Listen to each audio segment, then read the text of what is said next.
The alarms tore through my ship before I even opened my eyes. I came out of cryo-sleep with my chest burning and my ears ringing, and the first thing I heard was my ship's voice, calm as always, telling me that we had been found. Not spotted, not suspected, found. A patrol of 3 Imperial cruisers had locked scanners onto us the moment we crossed into a system I did not recognize, and they were already moving to intercept. My name is Ethan Cole, and 40 years ago, according to the ship's clock, I closed my eyes believing I might never open them again. Now I was awake, strapped into a chair that fit me perfectly because it had been built for no one else, staring at a wall of screens showing 3 warships bearing down on a vessel they did not understand and could not identify. "Report," I said, my voice cracking from disuse. "We are inside what the Empire calls the Varan Expanse," my ship said. Its name was Ember, though it had never needed a name for the first 20 years of its existence, back when it was simply the only thing standing between the last of us and extinction. The 3 vessels approaching are Corvette-class interceptors. They believe we are a smuggler ship. Their scans cannot penetrate our hull. "Cannot, or have not yet?" "Cannot," Ember said. "Their sensors were not built to read something like us. We do not exist in their records." That was the entire point.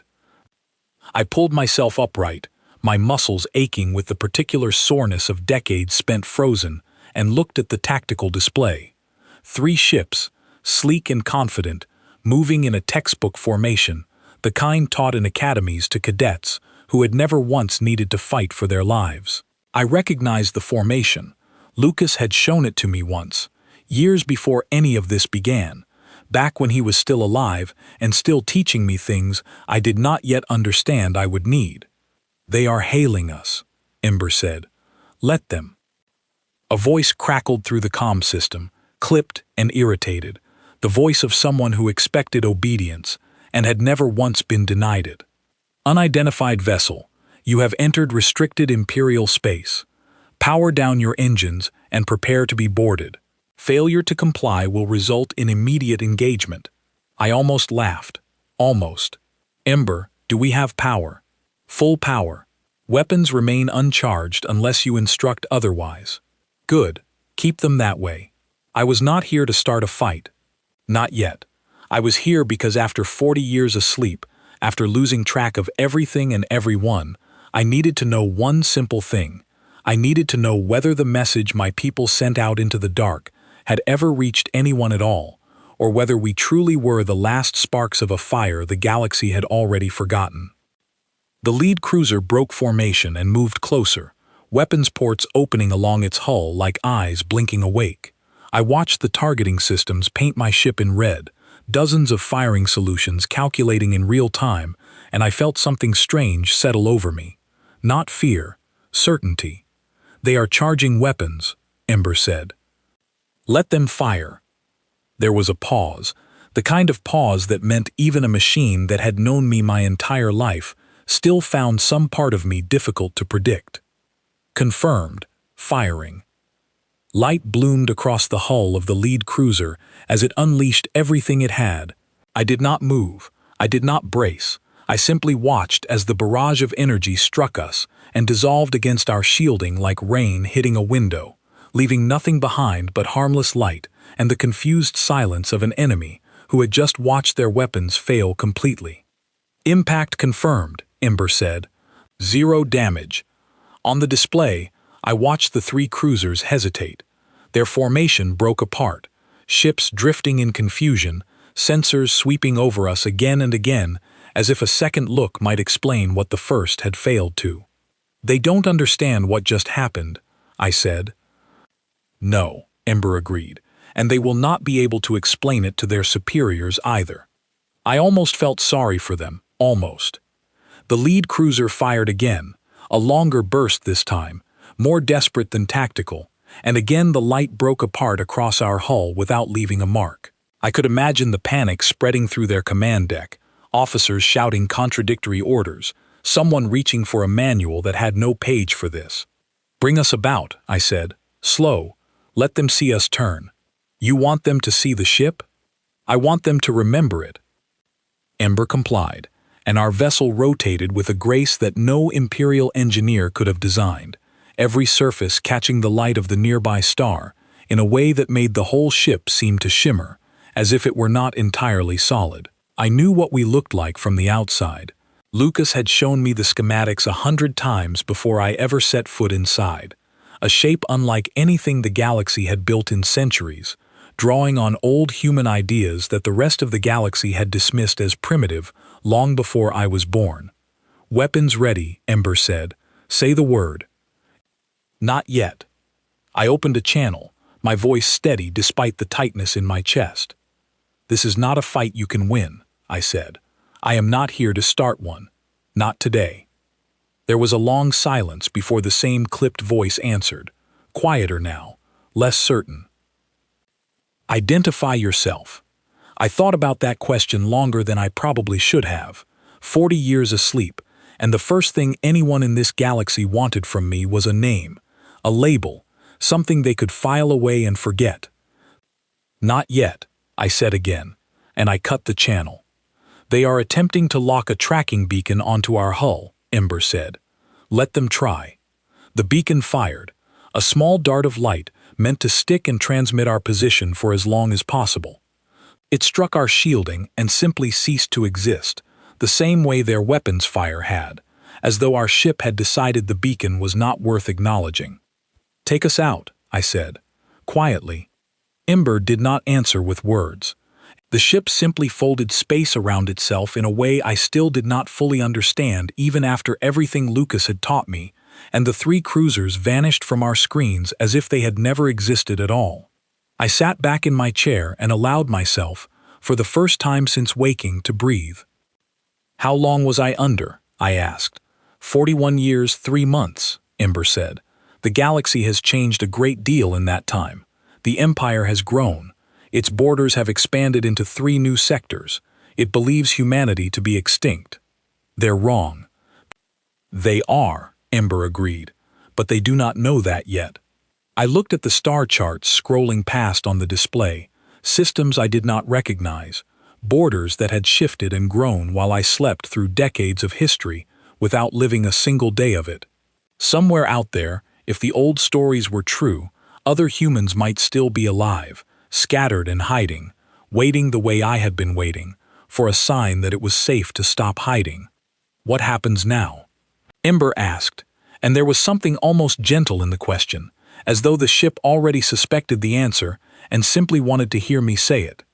"Now," I said, "we make sure they never forget what they saw today." Behind us, though I could not see it, I imagined the 3 cruisers limping back toward the nearest Imperial outpost, their captains struggling to explain what had happened, struggling to describe a ship that should not have existed and weapons that had done nothing at all. I imagined the reports being filed, dismissed, filed again. I imagined the first small ripple of doubt entering a system that had spent centuries believing it had already won every war worth fighting. Nothing more, but after 41 years of silence, a beginning was more than I had dared to hope for. Ember guided us deeper into unfamiliar space, away from the patrol routes, away from anything that might notice us again too soon. I stared out at the stars, cold and distant, and utterly indifferent to everything that had just happened, and I thought about Lucas, about the promise I had made him, about the ship built from ideas the galaxy had thrown away as useless, now humming quietly around me as if it were only just waking up too.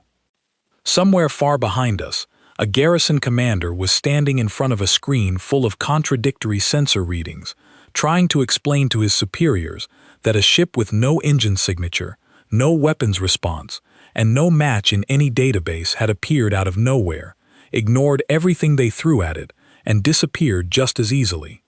He would call it a malfunction, a sensor glitch, an anomaly not worth escalating. He would be wrong. And somewhere else, in an archive buried deep beneath layers of bureaucracy and forgotten history, a single flagged word would sit quietly in a report that almost no one would read that day.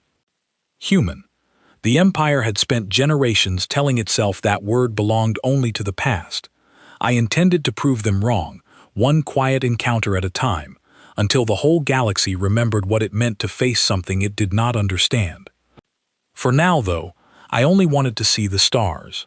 3 weeks passed before the second sighting happened, and this time it was not us who caused it. I was studying old star charts when Ember's voice cut through the quiet cabin, sharper than usual. "There is a distress signal on an old frequency," it said. "Human standard, pre-collapse encoding. It is faint, but it is real." My hands froze over the console. "Where?" "A mining outpost on the edge of a system the Empire calls Veth Hollow. The signal has been repeating for 6 hours. No one appears to be responding to it." I did not need to think twice. "Take us there." The outpost turned out to be a battered structure, clinging to the surface of a moon, with no atmosphere worth mentioning, the kind of place people ended up when they had nowhere else to go. As we approached, I saw the shape of an Imperial scout ship docked at one of its ports, small and fast, clearly not built for a fight. "One pilot aboard," Ember said. "No weapons charged. She has been trying to repair a damaged transmitter for the last several hours." "She's not the one sending the distress call." "No. The signal originates from inside the outpost itself. Old equipment, possibly abandoned. The pilot appears to have picked it up and is attempting to trace its source." I thought about turning around. Getting involved with an Imperial scout, even an unarmed one, was exactly the kind of attention I had promised myself I would avoid. But something about an old human signal, still calling out into the dark after who knew how many years, made it impossible to simply leave. "Set us down quietly," I said. "Let's see what she's found." Ember guided us to the far side of the outpost, out of direct line of sight from the scout ship, and I pulled on an old suit that had been stored since before I was born, sealing the helmet with hands that had not done this in years. Walking those corridors alone, breathing recycled air inside a structure that had clearly been dead for a long time, felt like stepping into someone else's grave. I found her in a control room, lit only by the glow of a single flickering console, kneeling in front of an ancient transmitter, wires spread across the floor, like something she had been carefully untangling for hours. She spun around the moment she heard my boots on the metal floor, a weapon raised in her hand, her eyes wide behind her helmet visor. "Stay back," she said, her voice tight with fear rather than confidence. I raised both hands slowly. "I'm not here to hurt you." "Who are you?" "This outpost was supposed to be empty." "My name is Ethan," I said, choosing to give her that much at least. "I picked up the same signal you did." Her name, I would learn later, was Illyra Ventus, and she was young enough that the war her people fought against, something called humanity, was little more than a story told to frighten children into obedience. She kept her weapon steady, though her hand trembled slightly, and I could see her trying to place my face, my clothing, my accent, anything that might tell her what kind of threat I was. "You're human," she said finally, the words coming out less like an accusation and more like disbelief. "That's not possible. Your species was destroyed." "Clearly not entirely." She took a step back, bumping into the console behind her, and for a moment I thought she might simply open fire out of pure panic. Instead, she lowered her weapon an inch, curiosity winning out over fear, at least for the moment. "The cleansing of soul happened generations ago," she said. "There's nothing left. That's what we were taught." "You were taught wrong." I crouched down near the old transmitter, careful not to make any sudden movements, and looked at what she had uncovered. It was a message beacon, ancient by any standard, still broadcasting a simple repeating signal that had clearly been sending the same handful of words for decades without anyone ever coming to answer it. My throat tightened as I recognized the pattern. It was not a distress call at all. It was a marker, a location beacon left behind by someone who had once passed through this system and wanted any future survivors to know they were not the only ones. "This isn't a cry for help," I said quietly. "It's a message left for people like me." Illyra frowned, lowering her weapon fully now. "Then why has no one ever answered it?" "Because, until 3 weeks ago, I didn't know it was safe to try." We stood there in silence for a long moment, two people from opposite sides of a war neither of us had chosen, staring at a small piece of forgotten technology that had somehow outlived the empire it was hiding from. "You're going to report this," I said eventually. It wasn't a question. "I have to. It's my duty." "I understand." And I did. I was not angry with her. Not really. She had grown up believing a story that had been told so many times it had become truth, and now she was standing in front of proof that the story was incomplete at best. "Tell them what you saw. Tell them exactly what happened here. They won't believe me." "They will eventually," I said. "It just might take a little more convincing." I left her there with the beacon, unharmed, unthreatened, carrying nothing back to her superiors except confusion and a story too strange to easily dismiss. As Ember lifted us away from the outpost, I watched on the display as her scout ship remained docked, unmoving, its pilot presumably still trying to process what had just happened to her carefully ordered understanding of the galaxy. "You could have silenced her," Ember said, "not as an accusation, simply an observation." "That's not who we are," I said. "That's not what this ship was built for." "Then what was it built for?" I did not answer immediately. I looked instead at the star charts, at the slowly spreading web of sightings that would eventually connect back to us, one small piece of evidence at a time, until denial became impossible. "It was built to make them remember," I said finally, "not to make them afraid of the wrong thing." Word of Illyra's report reached higher authorities faster than either of us expected. Within days, Ember intercepted fragments of Imperial communication chatter, careful and encrypted, discussing an incident at Veth Hollow that did not match any approved explanation. A name kept surfacing in these fragments, mentioned with a mixture of respect and irritation by officers who clearly wished the subject would simply disappear. Admiral Kalen Voss. He has apparently spent years arguing that reports of a mysterious vessel operating along the outer trade routes were more than isolated malfunctions, Ember explained, piecing together the intercepted chatter into something coherent. Most of his colleagues dismissed him. This incident appears to have changed some minds. "Tell me about him." Public record indicates a long and largely unremarkable career, notable mainly for his insistence on investigating anomalies that his superiors preferred to ignore. He has been passed over for promotion twice, allegedly because his theories were considered a distraction. Sounds like someone who might actually listen when the evidence finally arrives. That would make him considerably more dangerous to us than someone who refuses to believe. I understood exactly what Ember meant. An enemy who dismissed the truth was an enemy who could be avoided indefinitely. An enemy who recognized the truth the moment it appeared was an enemy who would eventually find a way to hunt us properly. Over the following weeks, I allowed myself two more careful, deliberate appearances, each one designed not to provoke conflict, but to be seen, remembered, and reported.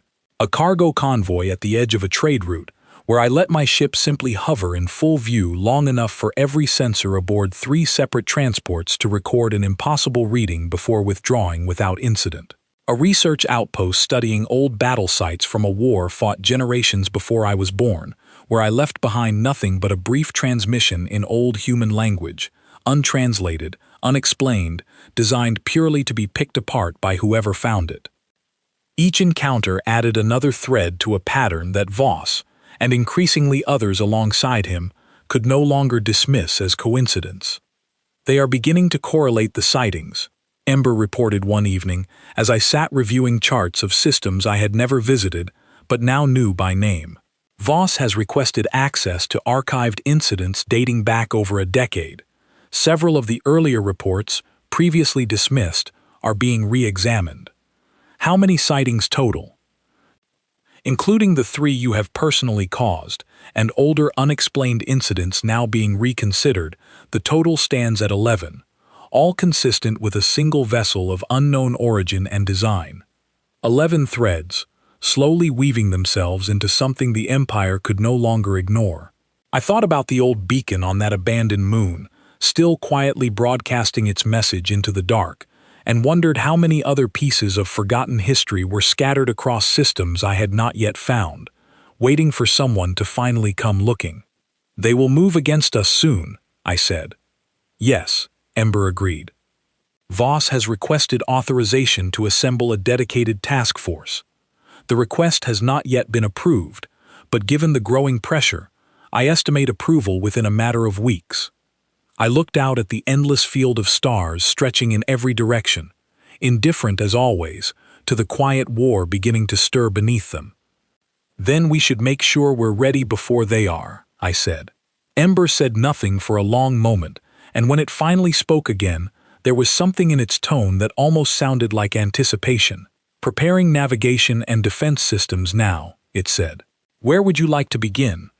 I thought of Lucas, of everything he had taught me about fighting battles the old way, using ideas the galaxy had long since forgotten, and I felt the first real spark of purpose since waking from that long, cold sleep. "Somewhere they'll never expect," I said. "Let's give the Admiral something real to report." The task force arrived faster than Ember had predicted, and it arrived with far more strength than a single scout report should have justified. 5 warships dropped out of transit space in perfect formation, around a quiet trade lane I had been using to test our sensors, their arrival so sudden and so coordinated that I knew immediately this had been planned for weeks, not thrown together in panic. At the center of the formation sat a heavier cruiser, its hull marked with insignia I did not recognize but understood instantly. Command ship, Voss's ship. "They knew we would come here," I said, watching the display. "It appears so," Ember replied. "This lane matches the pattern of your previous appearances closely enough that a competent analyst could have predicted it. I suspect Voss ordered several such lanes watched simultaneously." "Clever man." "Dangerous man," Ember corrected. The 5 ships began spreading into an attack formation, wide and overlapping, designed to prevent exactly the kind of quiet retreat that had worked for us twice before. Voss had learned from the mistakes of the ships that came before him, and that alone told me everything I needed to know about the man giving the orders. A channel opened before I even reached for it. "This is Admiral Kalen Voss of the Imperial Third Fleet," came a voice, calm and measured in a way the panicked patrol captain from weeks ago had never managed to be. "I am aware of what you are. I do not require you to identify yourself. I require you to power down and allow this fleet to escort you to a secure facility for questioning." I let the silence stretch for a moment before answering. "You already know how that ends for the last few ships that tried." "I do," Voss said, "which is why I brought 5, and why every vessel in this formation has been outfitted with modified shielding based on what little data we recovered from the Veth Hollow incident. I do not expect the same results as my predecessors." That gave me pause. A man who adapted this quickly, who learned from failure instead of simply repeating it louder, was precisely the kind of enemy Lucas had warned me about long before this ship ever left its hidden dock. "You're better prepared than the others," I admitted. "I intend to be thorough," Voss said. "Surrender your vessel, and I promise you will not be harmed. I have no interest in destroying something I do not yet understand." For a moment, just a moment, I almost believed him. There was something in his voice that did not match the arrogance I had come to expect from Imperial officers, something closer to genuine curiosity than conquest. But I had not survived this long by trusting voices over a comm channel, no matter how reasonable they sounded. "I appreciate the honesty," I said, "but I have people counting on me to stay free. I can't give you what you're asking for." Then I have no choice but to proceed. The channel closed, and the 5 ships began closing in. "Ember, talk to me. What did they actually change?" "Their shielding now includes a secondary layer designed to disperse concentrated energy more evenly across the hull, reducing the effectiveness of a single powerful strike," Ember reported, analyzing the incoming ships in real time. "It appears they studied the failure of conventional weapons against us and adapted their defense accordingly, rather than simply increasing their offense. Smart. But defense isn't the same as understanding." I thought of Lucas then, sitting across from me in a cramped training room years before any of this began, drilling into me a single lesson over and over until I could recite it in my sleep. The galaxy fights with strength because strength is easy to measure. Humanity survived, when it survived at all, by fighting with ideas nobody else bothered to have. They're expecting a straight fight, I said. Let's not give them one. Specify. Full stop. Let them get close, very close. Ember hesitated, something it rarely did. That formation is designed to surround and overwhelm at close range. Stopping now increases our exposure significantly. I know. Do it anyway. The engines fell silent, and our ship drifted, seemingly helpless, directly into the heart of the closing formation. I watched the 5 ships adjust course to encircle us completely, their confidence growing with every passing second, weapons charging in unison, clearly preparing for a single overwhelming volley meant to finish this before it truly began. They are preparing to fire simultaneously, Ember said. All 5 vessels, full power. Let them. Ethan. Trust me. The volley came all at once, 5 ships, unleashing everything they had directly into a target that had made no move to defend itself, and for one heartbeat I felt the entire universe compress into that single burst of light surrounding us on every side. Then our shielding did exactly what Lucas had built it to do decades ago, back when he was still testing theories the rest of the galaxy had already abandoned. Instead of simply absorbing the impact evenly, the way Voss's modified shields anticipated, our hull redirected the combined energy back outward in a controlled pulse, using their own combined firepower against the very formation designed to contain it. The nearest 2 ships took the brunt of it, their own weapons fire reflected back at reduced but still significant force, enough to knock out their shielding entirely and send them drifting out of formation, powerless but intact. I had not built this ship to kill. I had built it, or rather Lucas had built it and passed it to me, to make exactly this kind of statement instead. 2 vessels disabled, Ember confirmed.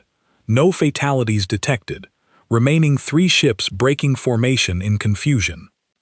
Voss's voice returned to the channel, no longer calm, though still controlled in a way that told me he was fighting hard to keep it that way. What did you just do? I returned what you sent me, I said. Nothing more. You could have destroyed those ships. I could have. I didn't. That should tell you something. There was a long pause before he spoke again, and when he did, his voice carried a note I had not expected from him. Something almost like respect. You are not what our histories describe, he said. Your histories are wrong. Clearly. Another pause. This is not over. I never expected it to be. He withdrew his remaining ships, gathering his disabled vessels for recovery, rather than pressing an advantage he now understood he did not truly have. I watched the formation retreat, 5 ships that had arrived with total confidence limping away with considerably less, and I allowed myself a small measure of satisfaction, tempered by the knowledge that Voss would not make the same mistakes twice. He learns quickly, Ember observed. Too quickly, I agreed. We won't win the next one this easily. Back on Voss's flagship, though I could not see it directly, Ember managed to intercept enough communication traffic in the following hours to piece together what happened next. Reports of the encounter reached the Imperial Senate within a day, no longer able to be dismissed as rumor or isolated incident. 5 warships, disabled by a single vessel that had chosen not to kill a single crew member despite having every opportunity to do so. The word that had once been buried in forgotten archives now moved openly through the highest levels of Imperial command, spoken aloud in chambers that had not uttered it in generations. Human.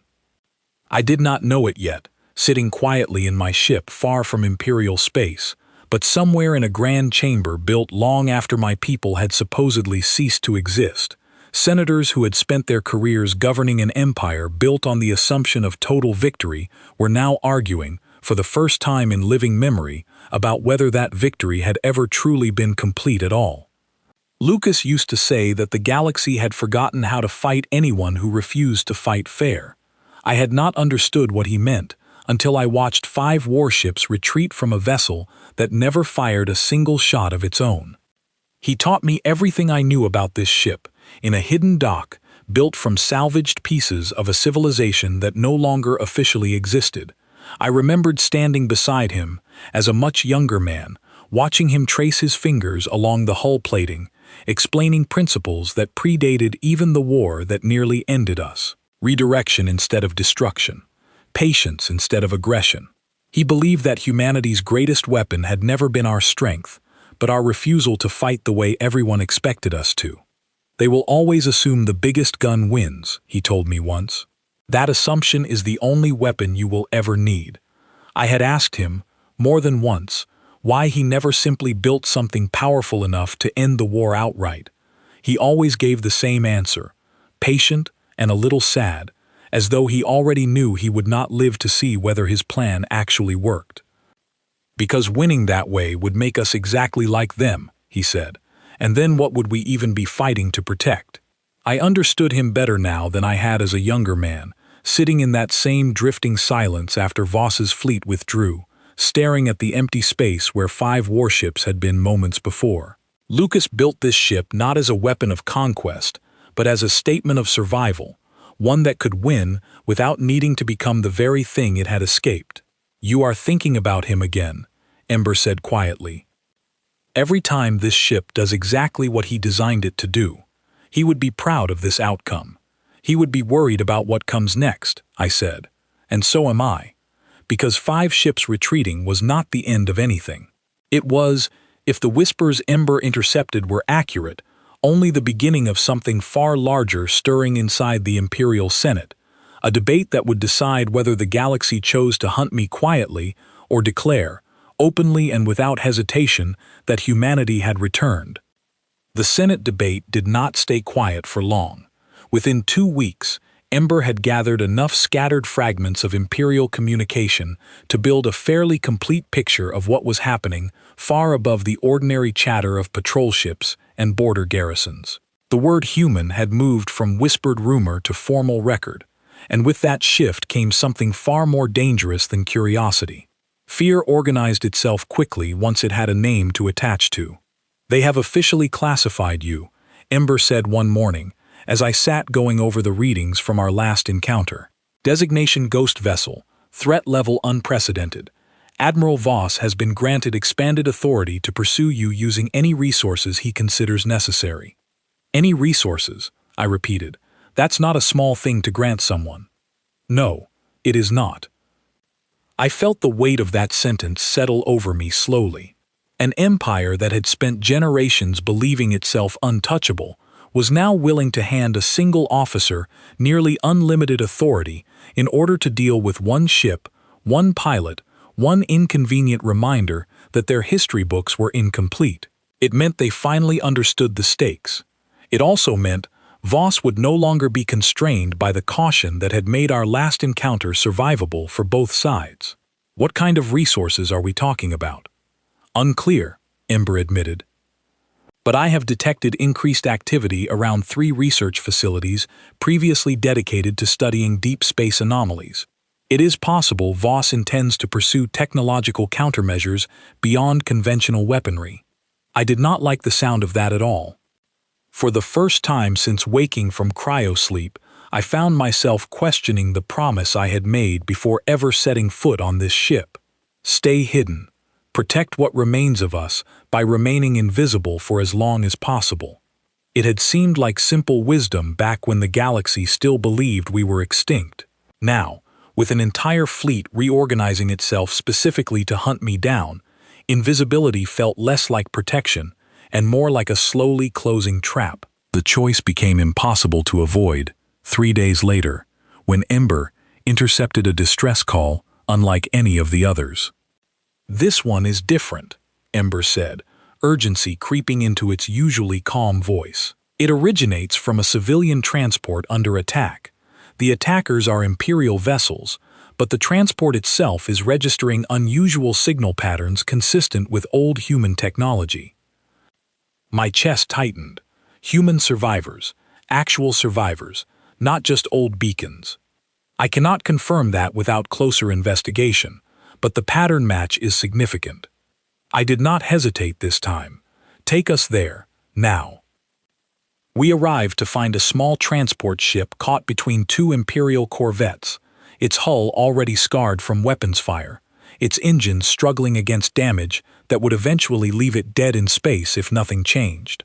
I did not wait for explanations or careful strategy. I brought our ship in fast, positioning it directly between the transport and its attackers, close enough that both corvettes had to immediately adjust their firing angles or risk hitting each other. "This is your only warning," I broadcast, my voice sharper than I intended. "Break off, or face the same outcome as the last fleet that tried its luck against this ship." The two corvettes hesitated, clearly recognizing the vessel, now infamous throughout half the fleet's briefings, and after a tense pause that felt far longer than it actually was, they withdrew, retreating rather than risking another humiliating defeat added to their growing list of failures against me. I brought our ship alongside the damaged transport, opening a channel with hands that were not quite steady. "This is Ethan Cole," I said. "You're safe now. Do you need medical assistance?" There was a long pause before a voice answered, cautious and clearly exhausted. "You're really him," the voice said. "The ghost ship. I thought that was just a story spreading through the outer colonies." "It's not a story. Who am I speaking with?" Another pause, longer this time, before the voice steadied into something more familiar than I expected. "My name is Mara Whitfield," she said. "And if you're really who I think you are, then we have a great deal to talk about."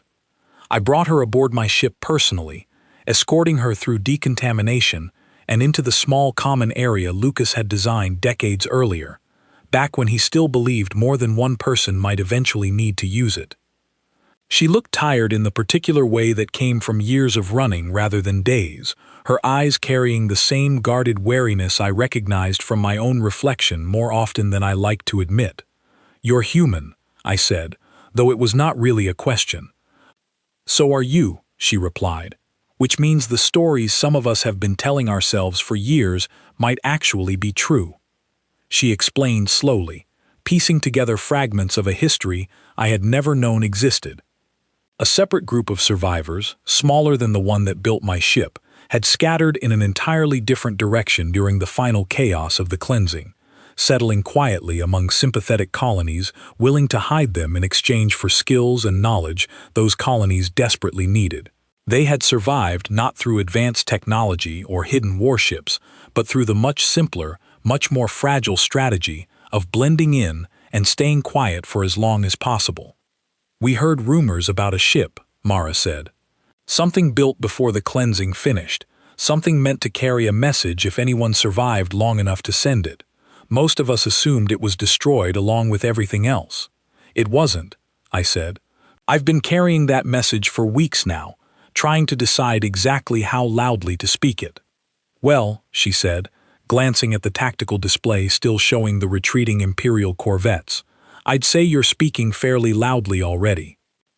I explained what had happened over the previous weeks, the sightings, the disabled fleet, the growing panic spreading through Imperial command, and she listened with an expression that shifted slowly, from disbelief to something closer to cautious hope. When I finished, she was quiet for a long moment before speaking again.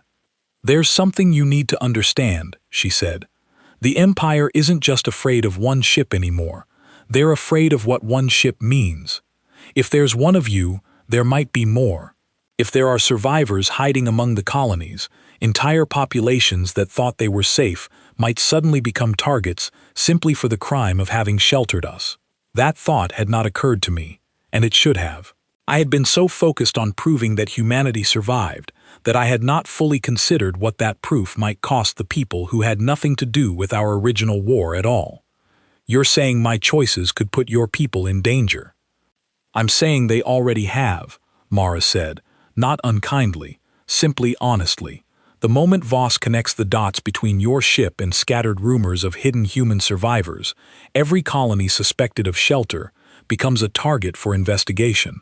Some of those colonies won't survive that kind of attention." I sat with that weight for longer than I wanted to admit, staring at the star charts filled with systems I had never visited, wondering how many of them held quiet communities, now unknowingly standing in the path of a storm I had helped create. "Then I need to change my approach," I said finally. "Less scattered sightings, something more direct, something that draws Voss's full attention toward me and away from anyone else who might be hiding." "That's exactly what he wants," Mara said. "A single target he can focus his entire fleet against instead of chasing rumors across a dozen systems." "Maybe that's the point," I said. "Better his fleet chases me than tears apart innocent colonies looking for something they'll never confirm." Ember, who had been listening quietly throughout the conversation, finally spoke. "There is another consideration. Voss's expanded authority includes access to a research division studying pre-collapse human technology recovered from old battle sites. If he successfully reverse engineers even a fraction of what made this vessel effective, future encounters may not end as favorably as the last one." "How much time do we have?" "Unknown. Weeks, possibly less." Mara looked between the two of us, understanding settling over her features. "You're planning to confront him directly." "I'm planning to make sure his entire fleet is looking at me," I said, "so that everyone else stays exactly where they're safest." "Hidden." "That's not a plan," she said quietly. "That's a trap you're building for yourself." "Maybe," I admitted, "but it's better than the alternative." She studied me for a long moment, and something in her expression shifted, some private calculation resolving itself behind her eyes. "Then you should know something else. The signal I mentioned, the one your ship intercepted, wasn't just a distress call.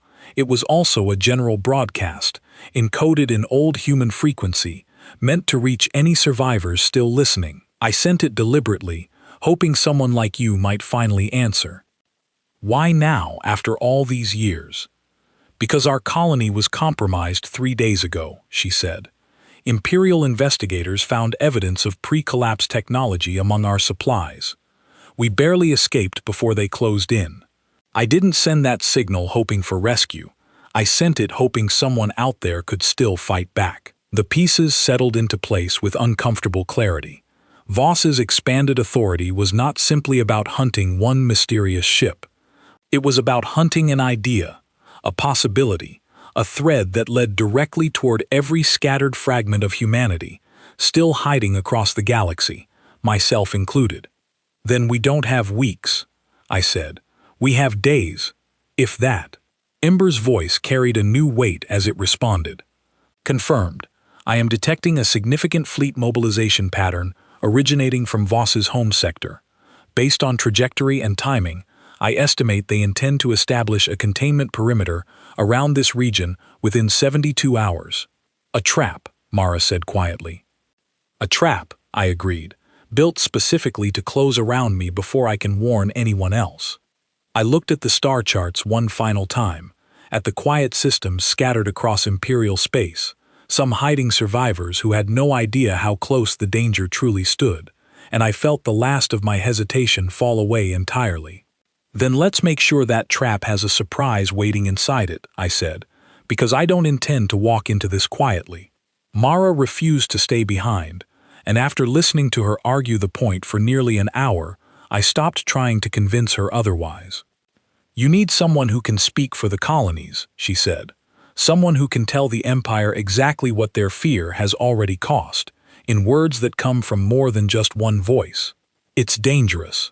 Everything about the last few weeks has been dangerous," she said. "I would rather stand beside you than hide somewhere and wonder if you succeeded."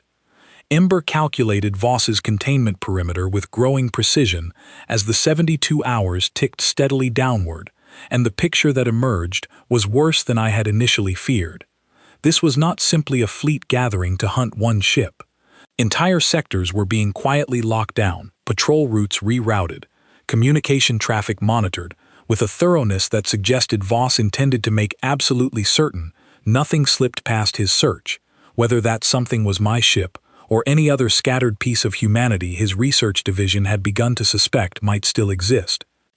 "He's not just building a trap for me," I said, studying the projected perimeter. "He's building a net wide enough to catch anyone." Then we need to give him a reason to focus that net in one place, Mara said. Somewhere specific enough that he pulls every resource toward it, instead of spreading his search across a dozen systems. Somewhere he can't ignore, I agreed. Ember suggested the answer before either of us fully articulated it. Voss's command ship currently anchors the entire containment operation from a central staging point at the edge of what the Empire designates the Kelmore Reach. If we present ourselves there directly, in full view of his primary fleet, logic dictates he will commit the majority of his available forces to that single engagement rather than risk losing us to retreat. You're suggesting we walk directly into the heaviest concentration of firepower in the entire operation. I am suggesting exactly that, Ember confirmed. It is also the only approach likely to draw his attention completely away from every other system currently under quiet surveillance. Mara looked at me steadily. It's reckless. It's necessary, I said, and reckless has worked out reasonably well so far. We spent the final day before the confrontation preparing in ways that had nothing to do with weapons or shielding. Ember compiled every recording we had gathered since I first woke from cryo-sleep. The failed weapons fire, the disabled fleet, Ilira's terrified but honest testimony, Mara's account of colonies quietly protecting survivors who wanted nothing more than to be left alone. Lucas had always believed that the right story, told clearly enough, could accomplish things no weapon ever could. I intended to test that belief in the most direct way possible. The Kelmore Reach, when we finally arrived, was unlike anything I had prepared myself to see. Voss had not brought 5 ships this time. He had brought nearly 40, arranged in a formation so vast and layered that it filled the display with an almost overwhelming density of red markers. An entire fleet built specifically around the assumption that whatever failed against 5 ships would surely fail against 40. That's considerably more than I expected, Mara said quietly. He's not taking chances this time, I said. Ember, options. Their combined firepower substantially exceeds anything we have previously encountered, Ember reported. However, analysis suggests the fleet's coordination relies heavily on a central command relay aboard Voss's flagship. Disrupting that relay would significantly reduce their ability to act as a unified force. Then that's our target. Not destruction, disruption. Voss's voice arrived almost immediately, no longer measured with the patient curiosity of our first exchange, but tight with the strain of a man who had staked everything on this moment succeeding. "You came," he said, something like surprise coloring the words despite his obvious preparation. "I confess, part of me doubted you would. You built this trap specifically to force my hand," I said. "I couldn't very well disappoint you." "This does not need to end badly," Voss said. "Surrender now, and I will personally guarantee the safety of every colony my investigators have flagged for further inquiry.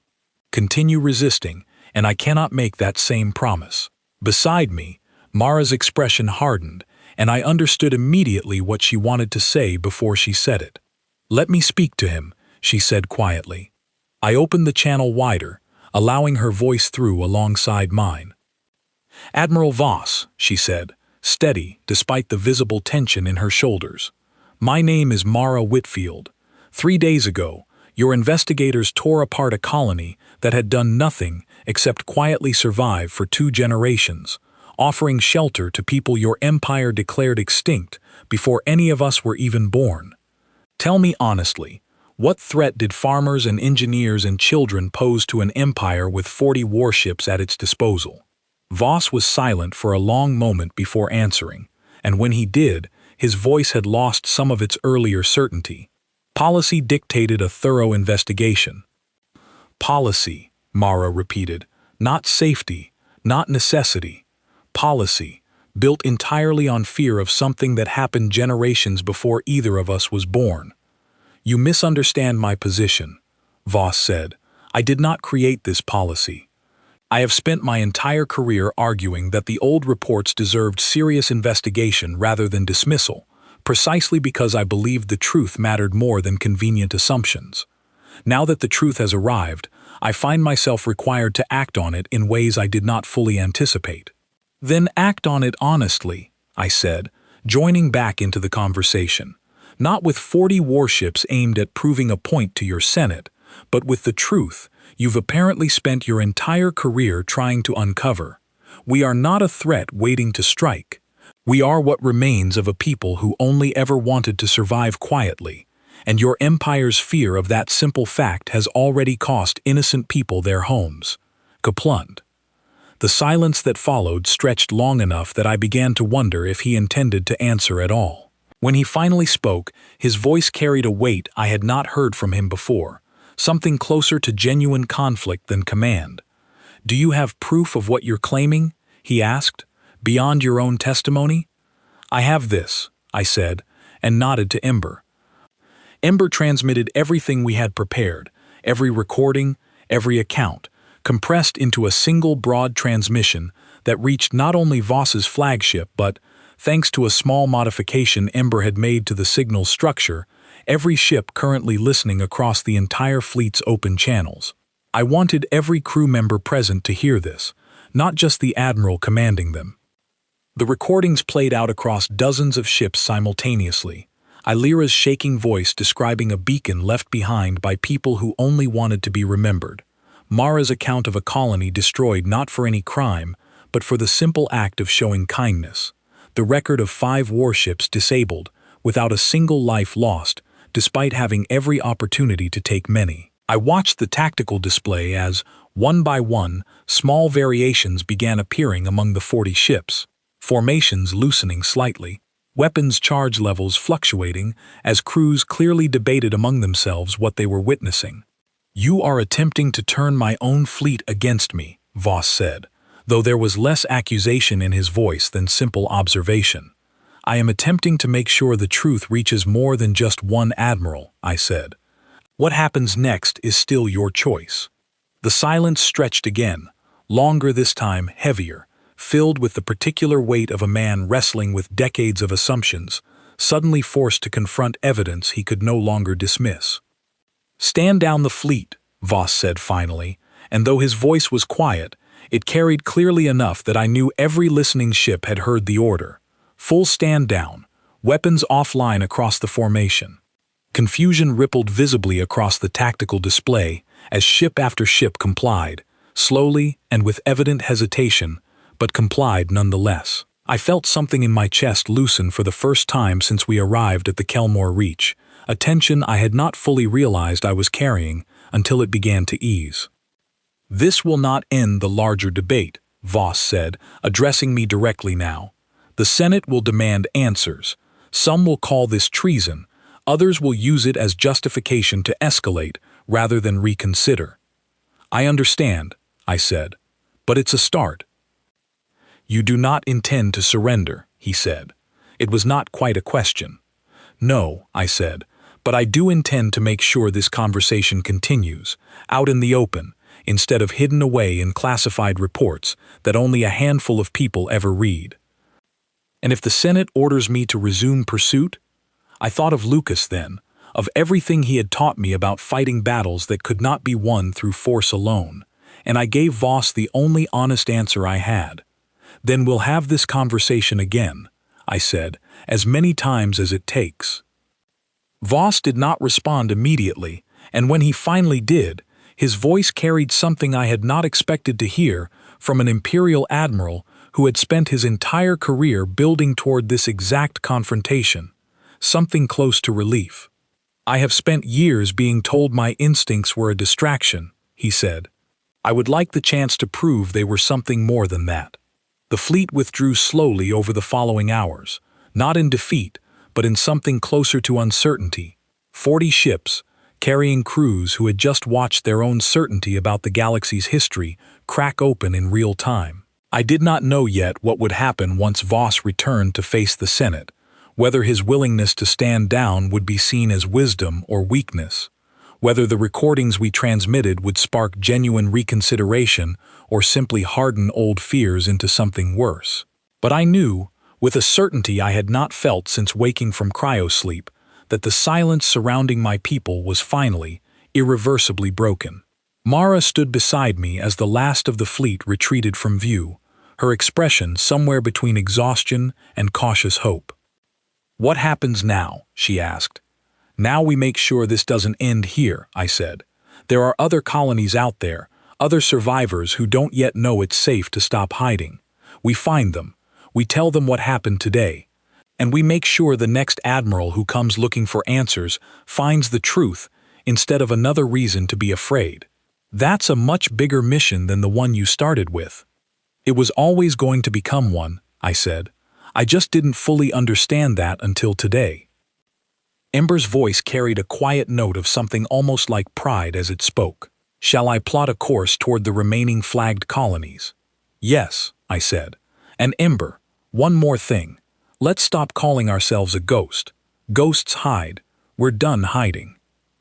The stars stretched endlessly ahead of us as we set course away from the Kelmore Reach, carrying with us not just the weight of everything that had happened, but the beginning of something far larger than a single ship, or a single admiral, or a single tense standoff at the edge of contested space. Somewhere behind us, an empire that had spent generations believing its history was settled now found itself forced to reckon with an uncomfortable truth: that the story it told itself about total victory had never been entirely accurate. I did not know what the Senate would decide, or whether Voss's courage today would be enough to shift an empire built on centuries of certainty. I did not know how many other survivors were still scattered across systems I had not yet found, waiting for a sign that it was finally safe to stop hiding. But I knew that the silence was over, that the word humanity now moved openly through the highest halls of imperial power, no longer a forgotten footnote, but a living question the galaxy could no longer avoid answering. This was never meant to be an ending. It was only ever the moment the galaxy remembered our name again, and whatever came next, I intended to make sure it remembered for the right reasons.